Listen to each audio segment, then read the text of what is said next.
Et puis autre beauté patrimoniale, le Biche, le dernier tonnier de l'île de Groix, restauré grâce à une association. Eh bien, le Biche vient de débuter une nouvelle aventure. Il a quitté l'Orient pour aller charger du vin et du sel à Nantes. Stéphanie Zad, Thierry Breillet.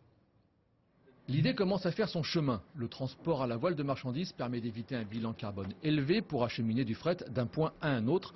Alors l'association Les Amis du Biche se lance dans l'aventure.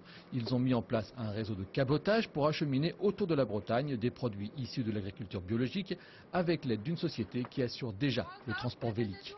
On est transporteur de fret, fondamentalement. On transporte du fret en tiers. Pour compte de tiers la plupart du temps. Donc on nous demande de transporter X tonnes d'un endroit A à un endroit B.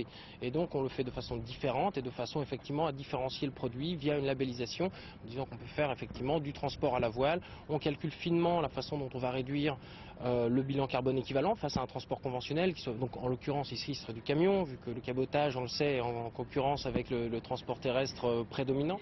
Le vieux gréement naviguera donc entre Nantes, Lorient, Brest, l'Esconilou, Roscoff pour transporter du vin, des algues, des oignons ou des légumes qu'il livrera dans les magasins partenaires qui pratiquent le commerce équitable. Une manière aussi de faire naviguer le bateau et de perpétuer sa tradition puisqu'à l'époque, les tonniers faisaient également le transport du fret quand ce n'était pas la saison du thon.